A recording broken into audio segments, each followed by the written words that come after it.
Vous voulez améliorer votre digestion? Je vais avoir une astuce imparable. Regardez bien cette vidéo et partagez-la surtout.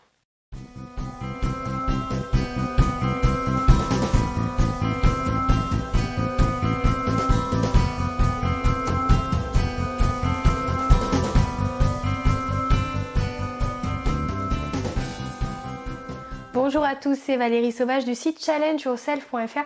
Je suis coach de vie, j'accompagne au quotidien des particuliers, des professionnels dans leur parcours de vie pour aller bien, pour aller mieux, pour être heureux et pour atteindre leurs objectifs.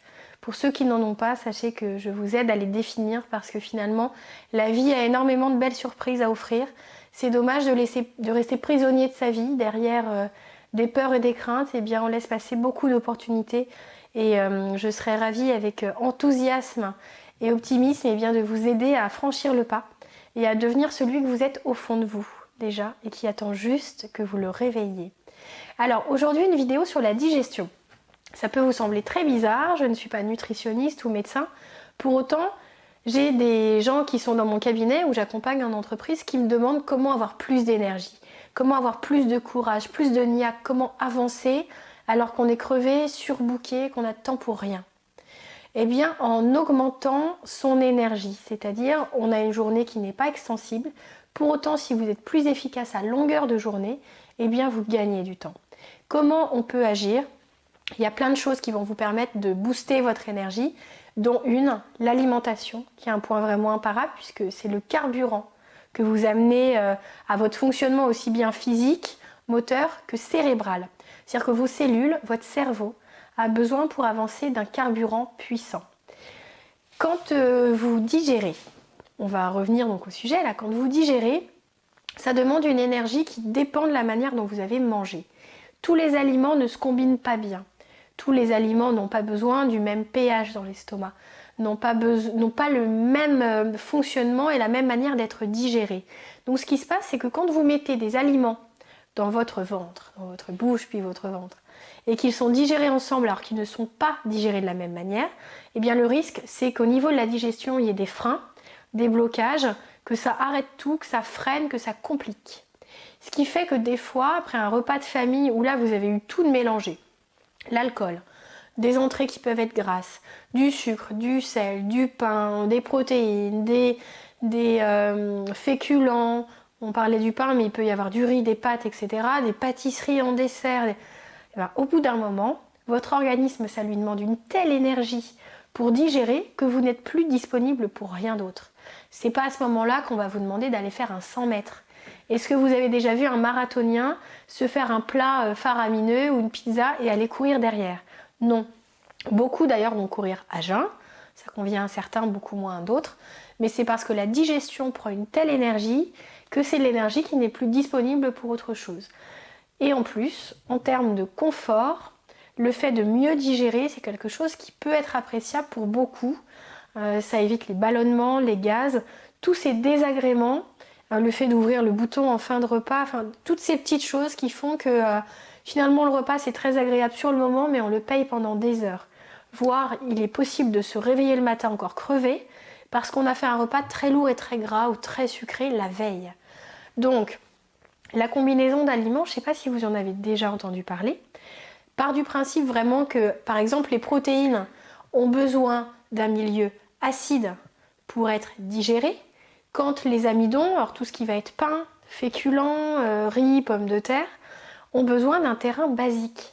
Si vous vous faites un steak frites, alors en plus là, il y a du gras, c'est frit, enfin c'est la totale, là vous amenez dans l'estomac des choses qui ont besoin d'une digestion faite par de l'acidité et d'autres par un terrain basique. Comment voulez-vous que ça se passe? Il n'y a pas une paroi qui s'érige au sein de votre estomac et qui digère d'un côté une partie et l'autre. Tout est mélangé et le corps fait comme il peut. Et souvent, ça prend du temps. Une digestion normale, c'est 3 heures, sans ballonnement, sans gaz.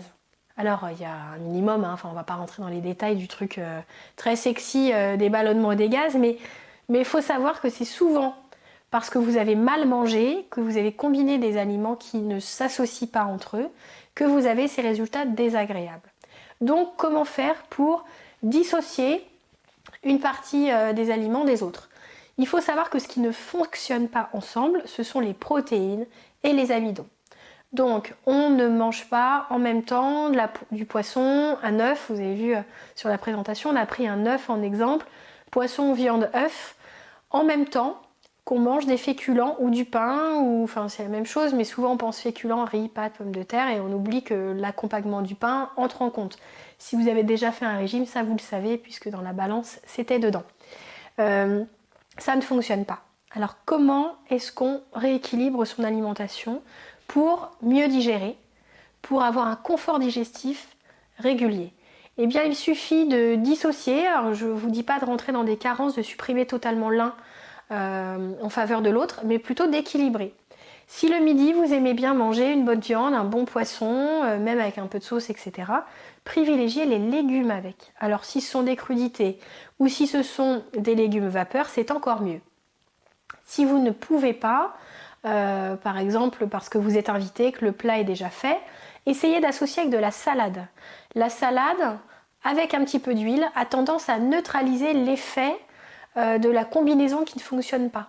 Donc ça, c'est vraiment le joker dont j'ai encore jamais parlé dans le défi. Donc pour ceux qui suivent le défi alimentaire en termes de contenu et puis toutes les explications, c'est une nouvelle découverte qui fait joker quand on va chez quelqu'un pour éviter le côté antisocial de non, je mange pas ce que tu as préparé, aurais-tu juste une tomate et 2 carottes? C'est compliqué quand même. Et c'est pas le contenu de ce défi alimentaire, puisqu'il faut vraiment un apport diversifié. Et donc, si par exemple le midi vous avez mangé une viande, un poisson, donc un apport de protéines, le soir privilégiez les féculents. Ou le contraire, vous voyez ce qui est le plus intéressant au niveau plaisir et puis au niveau besoin. Il faut voir si vous avez un manque, un coup de fatigue. Étant donné que la digestion est facilitée, c'est que vous n'avez pas apporté ce qu'il fallait, ou pas dans la bonne quantité. Ne vous laissez pas mourir de faim.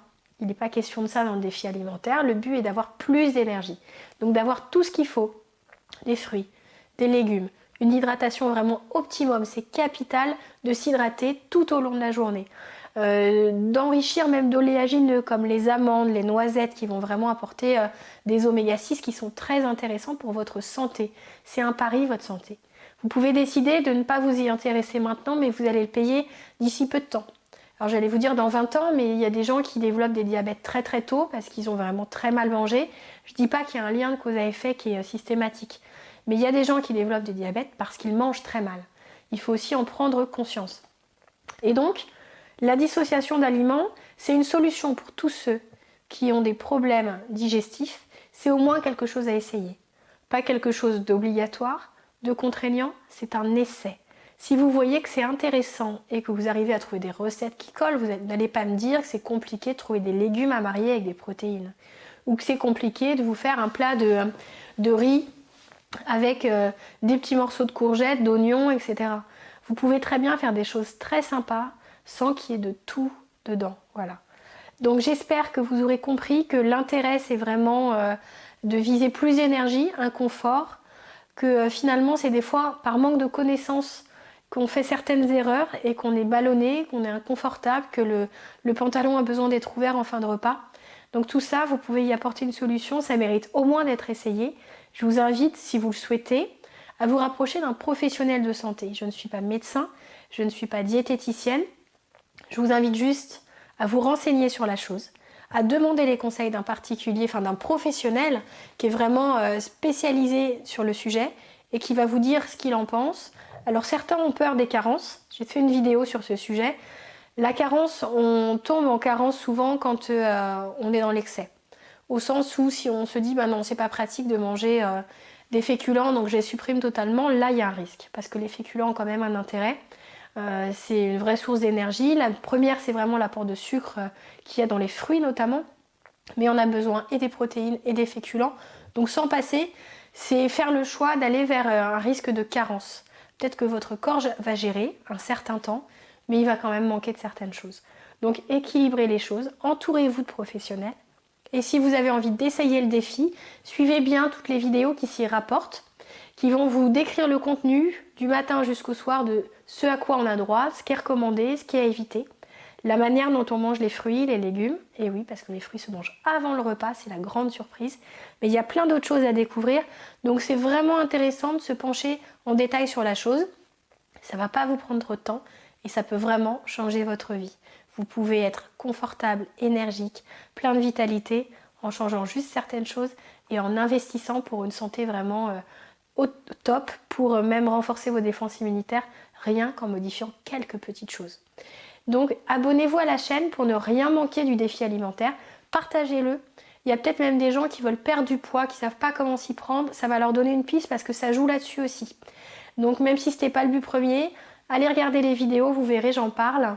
C'est quelque chose qui est important, c'est une prise de conscience, notre corps, on nous l'a donné, il faut en prendre soin, c'est notre responsabilité. C'est ce que je prône quand je suis mes clients en coaching, on est responsable de sa vie. La fatalité, c'est une chose, mais j'y crois assez peu, c'est-à-dire que souvent c'est parce qu'on manque d'ouverture d'esprit, parce qu'on ne s'intéresse pas, parce qu'on ne veut pas changer, que les choses restent comme elles sont. Je vous souhaite vraiment de tester, d'aimer et puis d'y trouver des choses vraiment intéressantes pour vous. Si vous avez aimé cette vidéo, appris des choses, s'il vous plaît, likez-la, mettez-moi un petit j'aime en dessous, commentez si vous avez des questions, dites-moi ce que vous en pensez, si vous avez déjà essayé, donnez-nous des recettes, vraiment des mix qui se marient hyper bien, qui conviennent à cette alimentation dissociée. Vous trouverez aussi des recettes sur internet. N'hésitez surtout pas parce que ce que vous pouvez apporter comme idée sera utile à d'autres personnes, donc n'hésitez pas à collaborer, à partager. C'est vraiment dans cet esprit que je fais ces vidéos. Et si vous aimez le contenu, surtout abonnez-vous à la chaîne, ça m'encouragera à continuer et à vous offrir toujours plus de contenu. C'était Valérie Sauvage du site challengeyourself.fr.